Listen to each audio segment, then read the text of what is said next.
Hello and good morning dear students, स्वागत है एक बार फिर से आप सभी का आपके अपने YouTube channel success not coaching centre के इस नए वीडियो में। बच्चों, आज हम इंग्लिश स्पीकिंग में अगला सेशन वर्ब पढ़ने वाले हैं।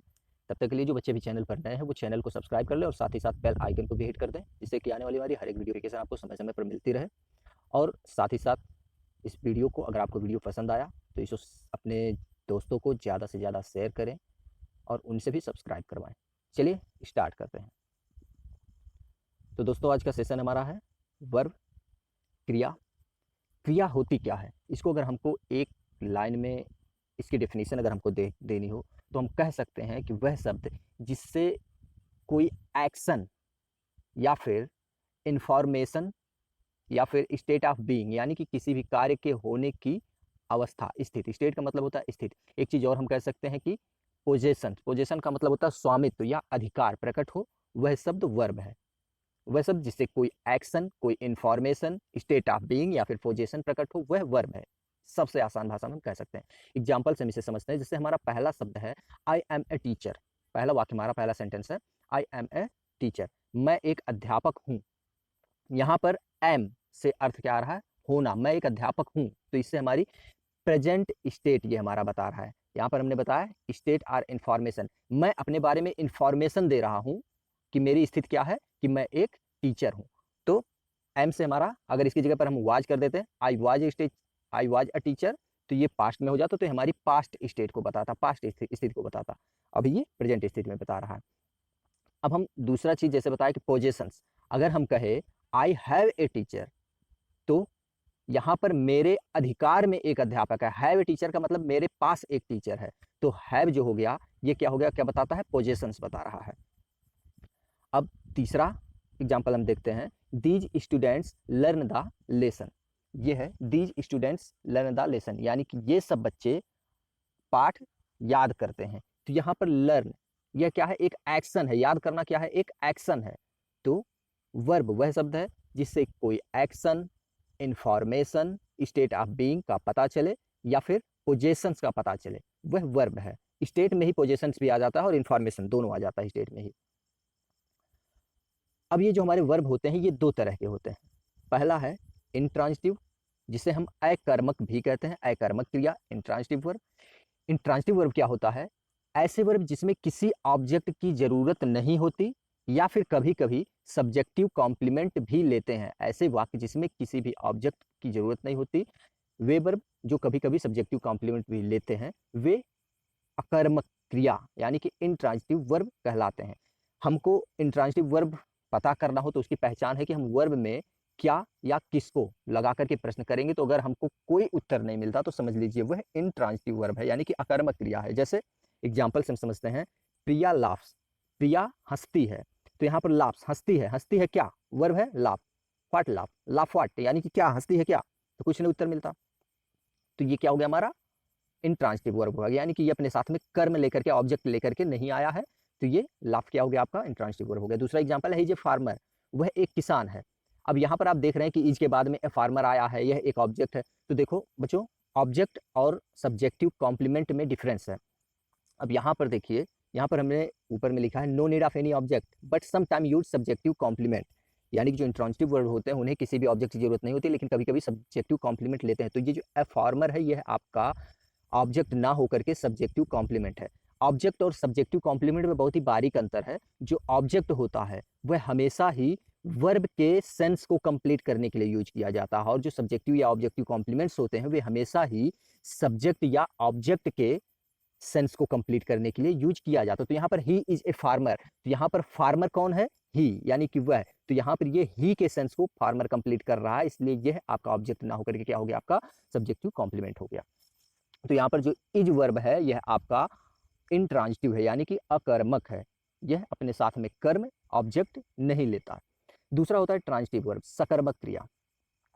सकर्मक क्रिया जैसे कि नाम से ही पता है, नीड ऑफ ऑब्जेक्ट, यानी कि ऐसे वर्ब जिनको ऑब्जेक्ट की जरूरत होती है वे ट्रांजिटिव वर्ब कहलाते हैं। इनकी पहचान क्या है? जब हम वर्ब में क्या या किसको लगा करके प्रश्न करते हैं तो हमको उत्तर मिलता है, जो आंसर मिलता है वह आपका होता है object.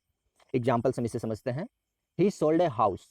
He sold a house, उसने एक मकान खरीदा। अब यहां पर हम देख रहे हैं कि सोल्ड शब्द जो है यह अपने साथ में अपने सेंस को पूरा करने के लिए अ हाउस यानी कि एक ऑब्जेक्ट ले रहा है। तो ये हो गया आपका ट्रांजिटिव वर्ब। जिसको ऑब्जेक्ट की जरूरत होती है वो ट्रांजिटिव वर्ब होते हैं। और दूसरा एग्जांपल हम देखते हैं, my father gave me a watch. My father gave me a watch. अब यहाँ पर हम देख रहे हैं मेरे पिता ने मुझे एक घड़ी दी। अब यहाँ पर हम देख रहे हैं कि गेव तो हमारा वर्ब है और इसमें मी एंड वॉच दो ऑब्जेक्ट आए हैं। तो कुछ ऐसे भी वर्ब होते हैं जो दो ऑब्जेक्ट भी लेते हैं। अब यहाँ पर जब दो ऑब्जेक्ट आते हैं तो उसमें से एक ऑब्जेक्ट जो होता है वो आपका डायरेक्ट ऑब्जेक्ट और दूसरा इनडायरेक्ट ऑब्जेक्ट होता है। और डायरेक्ट ऑब्जेक्ट इनडायरेक्ट ऑब्जेक्ट की पहचान कैसे करेंगे? इसकी पहचान करने का तरीका है कि हम वर्ब में जब किसको का प्रश्न लगा करके सवाल करते हैं तो जो आंसर मिलता है वह हमारा इनडायरेक्ट ऑब्जेक्ट होता है। और वर्ब में हम क्या लगा करके जब प्रश्न करते हैं तो जो आंसर मिलता है वो हमारा डायरेक्ट ऑब्जेक्ट होता है। इसके पहचान का आसान तरीका है कि जो इनडायरेक्ट ऑब्जेक्ट होता है वो हमेशा कोई सजीव होता है और जो डायरेक्ट ऑब्जेक्ट होता है वो हमेशा ही कोई निर्जीव होता है। ऑब्जेक्ट और कॉम्प्लीमेंट में अंतर हमने बताया आपको। ऑब्जेक्ट जो है ये use to complete the sense of verb, यानी कि ऑब्जेक्ट वह शब्द है जो हमेशा किसी वर्ब के सेंस को कंप्लीट करने के लिए यूज किया जाता है। और कॉम्प्लीमेंट होता है जो हमेशा use to complete the sense of subject और ऑब्जेक्ट, यानी कि आपका कॉम्प्लीमेंट वह होता है जो हमेशा सब्जेक्ट या फिर ऑब्जेक्ट के सेंस को कंप्लीट करने के लिए यूज किया जाता है। जैसा कि हमने ऊपर वाले एग्जाम्पल में बताया ही इज ए फार्मर वाले में। आगे एक आध और एग्जाम्पल देख लेते हैं। ही लेफ्ट द वर्क इनकम्प्लीट। यहाँ पर हम एक सेंटेंस लेते हैं, ही लेफ्ट द वर्क इनकम्प्लीट। उसने कार्य को अधूरा छोड़ दिया। अब यहाँ पर हमारा जो वर्ब है क्या है? लेफ्ट। लेफ्ट हमारा वर्ब हो गया। द वर्क इनकम्प्लीट, यहाँ पर वर्क इनकम्प्लीट दो इसमें शब्द आए हैं। तो जो वर्क हमारा है यह वर्क किसके सेंस को कंप्लीट कर रहा है? कार्य के सेंस को। तो यह क्या हो गया आपका? ऑब्जेक्ट हो गया। इनकम्प्लीट किसके सेंस को कंप्लीट कर रहा है यहाँ पर? तो वो सब्जेक्ट के सेंस को कंप्लीट कर रहा है, इसलिए जो इनकम्प्लीट हो गया ये आपका क्या हो गया? सब्जेक्टिव कॉम्प्लीमेंट हो गया। ऐसे ही दूसरा हम एक सेंटेंस देख लेते हैं। The teacher appointed me captain.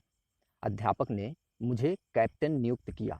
अब यहाँ पर हम देखते हैं अपॉइंटेड, ये तो हमारा वर्ब है जो पास्ट फॉर्म को हमारे अब यहाँ पर मी और कैप्टन दो शब्द हैं। अब यहाँ पर मी जो शब्द है यह है हमारे अपॉइंटेड यानी कि जो वर्ब है उसके सेंस को पूरा करने के लिए यूज किया गया है।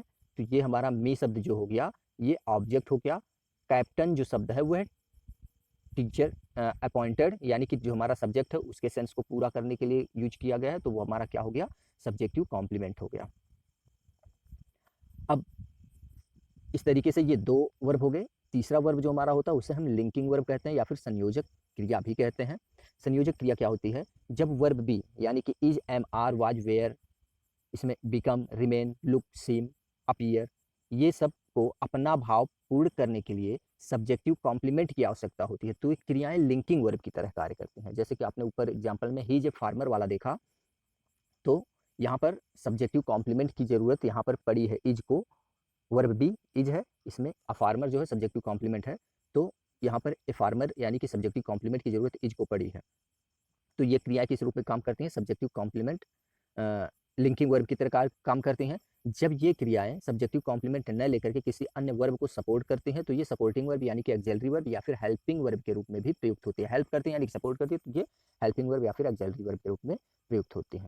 यही लिंकिंग वर्ब भी आपकी हेल्पिंग वर्ब ही होती है, लेकिन इसमें बहुत ही बारीकी है। ध्यान से फिर से इसको देखिए।